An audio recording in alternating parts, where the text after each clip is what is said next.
తెలుగుని ప్రేక్షకులు నమస్కారం. నేను మీ ప్రసాద్ గొనిగల. ప్రస్తుతం నాతో పాటు ఉన్నారు శ్రీకాకుళం నియోజకవర్గ ఎమ్మెల్యే గొండు శంకర్ గారు. గొండు శంకర్ గారు ఇటీవల కాలంలో మాజీ ముఖ్యమంత్రి పులివెందుల ఎమ్మెల్యే జగన్మోహన్ రెడ్డి ఒక ప్రెస్ మీట్ పెట్టి ఒక రకమైన వ్యాఖ్యలు చేశారు.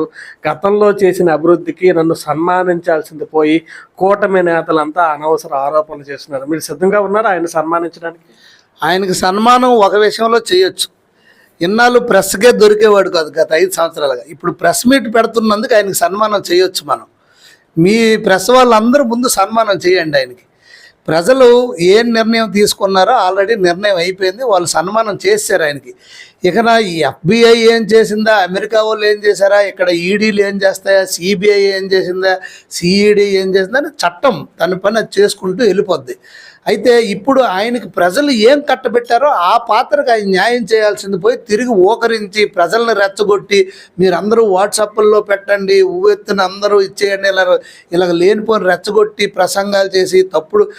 మొన్న సిగ్గు లేకుండా వాళ్ళ ఎంపీ ఒక అతను పార్లమెంట్లో మాట్లాడుతున్నాడు. ఏమని? స్పెషల్ స్టేటస్ కోసం 14-19లో స్పెషల్ స్టేటస్ కోసం వైజాగ్ వచ్చి ధర్నా చేశావు.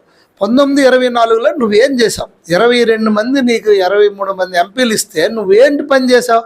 ఒక్కరోజు నోరెప్పలేదు, తాకట్టు పెట్టావు నీ కేసుల కోసం. ఈరోజు మళ్ళీ స్పెషల్ స్టేటస్ అని ఒక ఎంపీ పార్లమెంట్లో మాట్లాడుతున్నాడు సిగ్గు ఒగ్గు లేకుండా. రాష్ట్రాన్ని సర్వనాశనం చేశారు. 7 శ్వేతపత్రాలు మేము విడుదల చేశాం. ఏ రోజు ఇప్పుడు చూసారా, ఒక అతను IP పెడితే ఒక్కొక్క అప్పు బయటికి ఎలాగొస్తుందని. ఇప్పటికి 9,74,000 కోట్లు అప్పు ఇప్పటికి ఉంది. ఇంకా ఈ ఫైనాన్షియల్ ఇయర్ ఎండింగ్కి ఇంకెన్ని బ్యాంకులు వస్తాయో, ఇంకెన్ని సంస్థలు అప్పు ఉన్నాయని బయటకు వస్తాయో తెలియని పరిస్థితి. అది కూడా మొన్న అసెంబ్లీలో క్లియర్గా చెప్పడం జరిగింది. ఇంత కష్ట పరిస్థితుల్లో రాష్ట్రాన్ని అప్పులు ఊబులోకి నెట్టేసి 20 సంవత్సరాలు 30 సంవత్సరాలు వెనక్కి తీసుకెళ్ళిపోయి అస్తవ్యస్తం చేసాడు రాష్ట్రాన్ని. కనీసం అమరావతి ఈ పెద్ద మనిషే నోటుతో ఏమన్నాడు? ఈ పులివెందుల ఎమ్మెల్యే 3 రాజధానులు అన్నాడు. ఓకే, క్యాపిటల్ అన్నాడు. ఇక్కడ పెద్ద ఋషికొండలో పెద్ద బిల్డింగ్ కట్టాడు, సంతోషం. బాత్రూమ్కి కూడా 200 కోట్లు 50 కోట్లు కట్టాడు. చాలా సంతోషం. 50 కోట్లు కట్టి బాత్రూమ్ కట్టాడు, నో ప్రాబ్లం. 50 లక్షలు పెట్టి. నేనన్నది అది కాదు. మరి శాసన రాజధాని అమరావతి అన్నాడు, దానికి ఓకే కదా. మరి శాసన రాజధాని అమరావతి అయినప్పుడు ఎమ్మెల్యేలకి ఎమ్మెల్సీలకి అక్కడ ఉండే స్టాఫ్కి వాళ్ళందరికీ క్వార్టర్స్ అవసరమా లేదా? ఆల్రెడీ మనం 30% అక్కడ ఆల్మోస్ట్ AC గ్రౌండ్ అయ్యామా లేదా? మరి అప్పుడు వచ్చిన ఎమ్మెల్యేలు ఎక్కడ ఉంటారని ఇంగిత జ్ఞానం లేదా? కనీసం ఉందా నీకు కామన్ సెన్స్? మరి ఉంటే అది ఎందుకు కట్టలేదు? మళ్ళీ మేము స్పెషలిస్టులను తెప్పించుకొని ఆ స్ట్రక్చర్స్ తాలూకా స్ట్రెంథనింగ్ చెక్ చేసి మళ్ళీ SSR రేట్స్ కొత్త వేసి మళ్ళీ టెండరింగ్ పిలిచి యుద్ధ ప్రాతిపదికన పనులు ప్రారంభించాం. ఇప్పుడు ఇచ్చిన 15,000 కోట్లు రాజధాని కోసం అప్పుడు ఎందుకు నువ్వు తెచ్చుకోలేపావు? అప్పుడు 2,500 4,500 కోట్లు రాజధానికి ఇస్తే నువ్వు ఎటు డైవర్ట్ చేసావో తెలియదు. ఏ డబ్బులు ఎటు డైవర్ట్. ఇప్పుడు మేము NREGS వర్క్స్ చేస్తున్నాం రాష్ట్ర వ్యాప్తంగా. ఈరోజు వర్క్ చేస్తే ఈరోజు రికార్డ్ అయితే, ఈ బుధవారం రికార్డ్ అయితే వచ్చి బుధవారంకు డబ్బులు పడిపోతున్నాయి.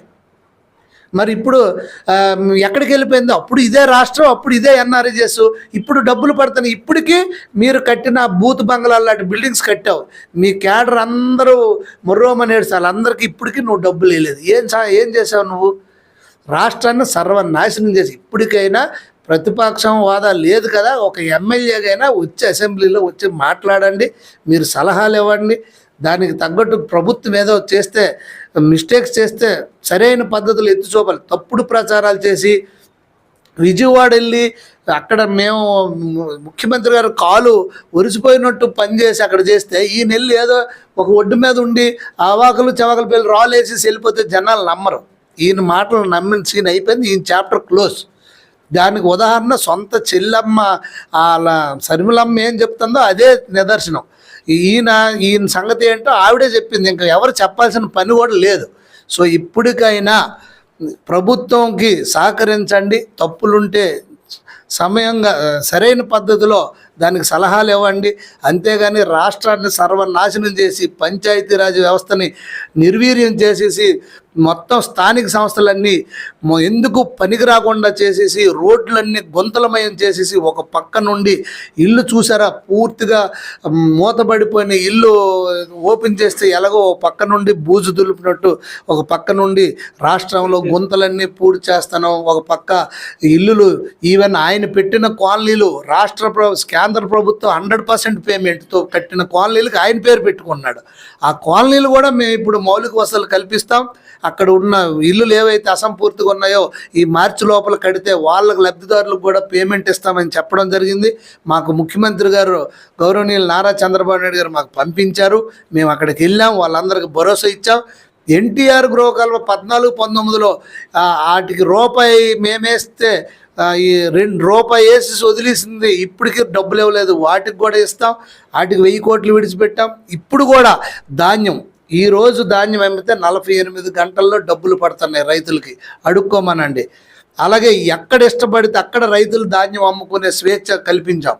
అలా కాకుండా గతంలో రైతులకు ముప్ప తిప్పలు పెట్టి ఇక్కడ నుండి 25 కిలోమీటర్లు అక్కడికి వెళ్ళాలా, అక్కడ రైతేమో వచ్చి ఇక్కడ మిల్లుకి అమ్మాలా, లేనిపోని శాదస్తవం చేసి ఒక పిచ్చి తొగ్గులలాగా పరిపాలన చేసి రాష్ట్రాన్ని అస్తవ్యస్తం చేసిందే కాకుండా ఇప్పుడు కూడా ప్రజలను మళ్ళీ మభ్యపెట్టి మళ్ళీ ఏదో తిమ్మిని పంపించేసి ఏదో ఒకలాగా మళ్ళీ అధికారం చేజిక్కించుకోవడానికి ఆయన ప్లాన్ చేస్తున్నాడు. కానీ ఇది ఎట్టి పరిస్థితిలో ప్రజలు ఈసారి నమ్మే పరిస్థితి లేదు. నాకు తెలిసి ఆ పార్టీ కాలగర్భంలో కలిసిపోవడం ఖాయమని నా ఉద్దేశం. రాష్ట్రంలో ప్రస్తుతం కూటమి సర్కార్ నేతలంతా బూజు దులిపే పని చేస్తున్నారని కొండశేఖర్ అన్నారు. ఈ 6 నెలల్లో ఈ బూజు దులిపే క్రమంలోనే మైనస్ పాయింట్లు ఏవీ లేకుండా కూటమి సర్కార్ అయితే పాలనిస్తుంది. ఈ నేపథ్యంలో ఇన్ కేస్ మళ్ళీ వైసీపీ వచ్చుంటే ఎలా ఉండేది ఈ రోజుకి రాష్ట్రం పరిస్థితి? మళ్ళీ వైసీపీ వచ్చి ఉంటే ఇది మనకి నియంత పాలన జరిగేది.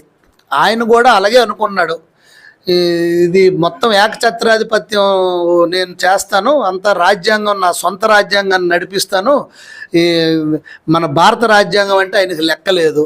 ఏదో దౌర్జన్యంగా దీనికి ఎలక్షన్ పెట్టిన పాపాన్ని పోలేదు.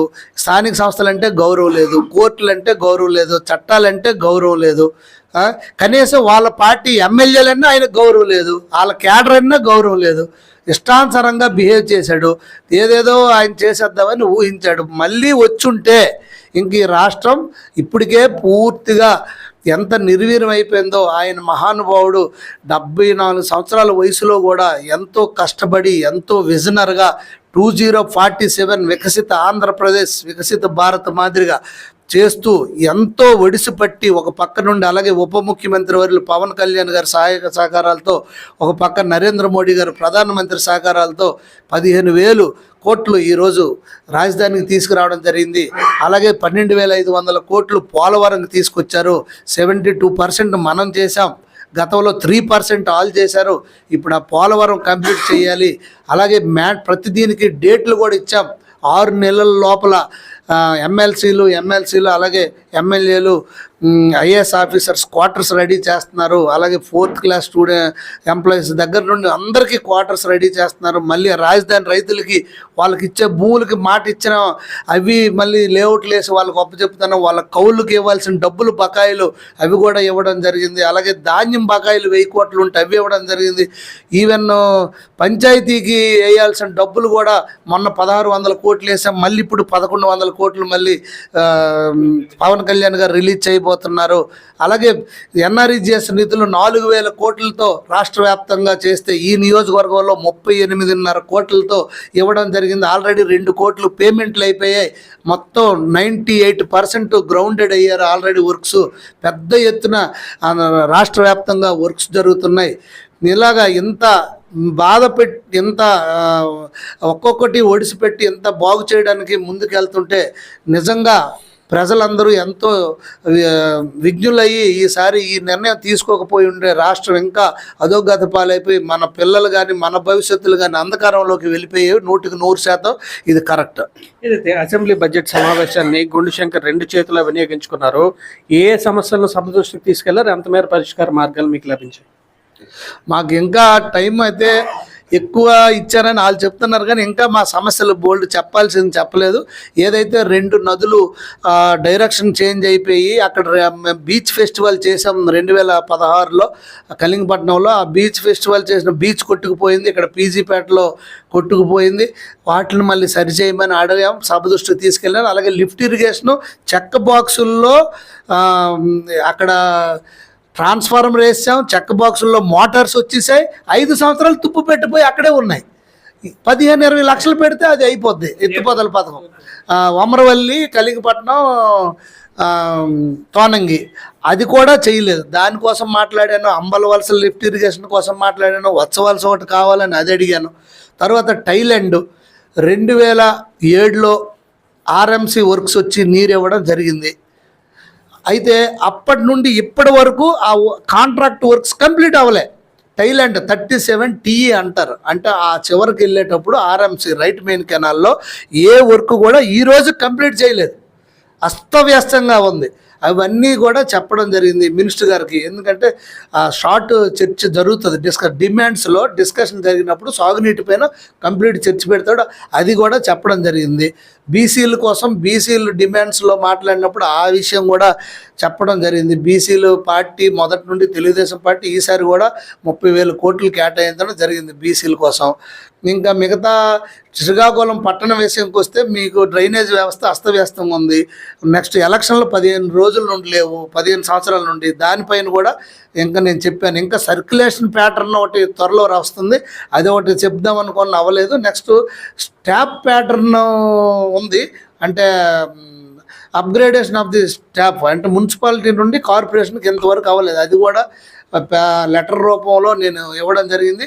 ఇంకోటి ఏంటంటే 10 కోట్లు గవర్నమెంట్ సెంట్రల్ గవర్నమెంట్ ఫండ్ వచ్చింది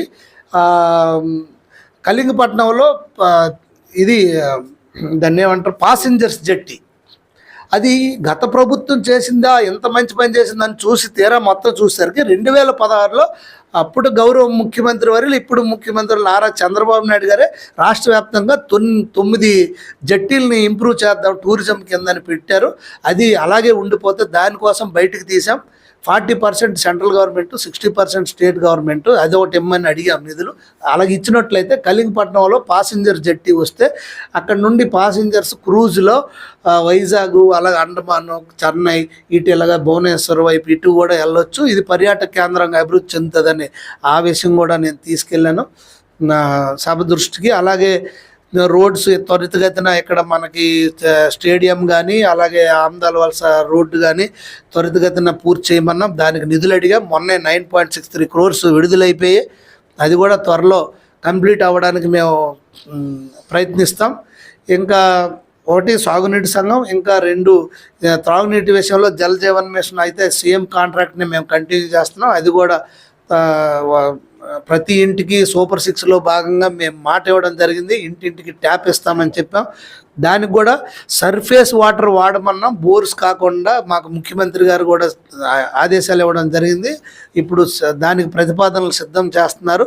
దానికి తగ్గట్టుగా వర్క్ కూడా కంప్లీట్ చేస్తారు. ఆంధ్రప్రదేశ్లో అనేక మంది భక్తుల దశాబ్దాల కళ ఏదైతే ఈ అరసవెల్లి ఆలయానికి సంబంధించి ప్రభుత్వం అధికారికంగా రథసప్తమి వేడుకలు నిర్వహించే కార్యక్రమం, దానికి సంబంధించి కూడా సానుకూల నిర్ణయం వస్తున్న పరిస్థితులు ఉన్నాయి. వచ్చేసింది ఆల్రెడీ. నిన్నే సీఎం గారికి నేను చెప్పిన వెంటనే మౌఖిక ఆదేశాలు అక్కడే ఇచ్చేశారు. దాన్ని రిటర్న్గా సీఎంఓ నుండి సెక్రటేరియట్కి, సెక్రటేరియట్ నుండి కమిషనరేట్కి వెళ్ళింది. కమిషనరేట్ నుండి మళ్ళీ సెక్రటేరియట్కి వచ్చింది. ఈవేళ మళ్ళీ సెక్రటేరియట్ నుండి ప్రభుత్వంకి వెళ్తే వెంటనే జీవో వస్తుంది. 3 days ఉత్సవాలు జరుపుతాం. నిజంగా ఇది నాకు చాలా గర్వకారణం. గౌరవ కేంద్ర మంత్రి వర్యులు రామ్మోహన్ నాయుడు గారు కానీ, రాష్ట్ర మంత్రి వర్యులు అచ్చెన్నాయుడు గారు కానీ మేము ఒక సంకల్పం తీసుకున్నాం. శ్రీకూర్మం అరసవెల్లి డెవలప్ చేయాలని. శ్రీకాకుళంలో ఉన్న పాపాన్ని ఈరోజు శ్రీకూర్మం అరసవెల్లి కానీ శ్రీకూర్మం కానీ అలాగ ఉంది. ఇంకో దగ్గర ఉండే ఇంకోలాగా ఉండాలి. సర్వ జగత్తుకు వెలుగునిచ్చే సూర్య దేవాలయం మన రాష్ట్రం దేశంలో ఎక్కడా లేదు ఇలాంటిది. అలాంటి దేవాలయంకి పెద్దగా ప్రాధాన్యత కల్పించకపోవడం చాలా దారుణం. అందుకే ఇప్పుడు మన కేంద్ర మంత్రి వర్యులు మొన్నే 100 కోట్లతో ప్రసాద్ స్కీమ్ ఇవ్వడం జరిగింది. 2-3 సంవత్సరాల్లో అది అందిస్తాం ప్రజలకు తప్పకుండా. అలాగే శ్రీకూర్మంలో కూడా CSRతో 10 కోట్లతోని ఇది ట్యాంక్ ఒకటి రెనోవేషన్ చేయడానికి మేము ప్రతిపాదనలు సిద్ధం చేస్తున్నాం. ఎట్టి పరిస్థితుల్లో ఈ శ్రీకాకుళాన్ని అరసవల్లి మందిరాన్ని సర్వాంగ సుందరంగా తీర్చిదిద్ది భక్తులకి అనువయంగా చేసి ఇది మంచి టూరిజం హబ్గా పిలిగ్రమ్ సెంటర్గా దీన్ని డెవలప్ చేయాలని మా కోరిక. ఆ దిశగా మేము ముందుకు వెళ్తున్నాం. తప్పకుండా దేవుడు కూడా మాకు రక్షిస్తాడు, మాకు ఆశీర్వదిస్తాడు. అలాగే సీఎం గారికి కూడా ఈ సందర్భంగా నేను హృదయపూర్వక ధన్యవాదాలు తెలియజేసుకుంటున్నాను. ఎందుకంటే ఆయన చాలా పాజిటివ్గా మొన్న రివ్యూలో కూడా అదే విషయం చెప్పారు. తప్పకుండా ఈ గుడిని డెవలప్ చేసి భక్తులందరికి కూడా వాళ్ళు ఊహించిన విధంగా మేము చేస్తాం. సార్, ఇది శ్రీకాకుళం ఎమ్మెల్యే గుండుశంకర్ గారు తన వైఖరి స్పష్టం చేసేశారు. ఇటీవల కాలంలో మాజీ ముఖ్యమంత్రి జగన్మోహన్ రెడ్డి కొన్ని రకాల వ్యాఖ్యలు చేశారు, తనని సన్మానం చేయాలని. కానీ రాష్ట్రంలో జగన్ సన్మానించాల్సింది మీడియా ప్రతినిధులే అని, గడిచిన 5 ఏళ్ళు మీడియాకు దొరకకుండా ఇప్పుడు దొరికిన నేపథ్యంలోనే మీడియా మిత్రులే జగన్కి సన్మానం చేయాలని వ్యంగ్య వ్యాఖ్యలు చేశారు గుండుశంకర్. ఇంకోవైపు 2029 నాటికి సాగునీటి ప్రాజెక్టులతో పాటు డ్రైనేజు, అరసవల్లి అభివృద్ధి మిగిలిన అన్నింటినీ కూడా శ్రీకాకుళం వాసులకు పరిచయం చేస్తానని చెప్పి గుండుశంకర్ చెప్తున్న పరిస్థితి ఉంది. శ్రీకాకుళం జిల్లా కేంద్రం నుంచి ప్రశాంత్, తెలుగు న్యూస్.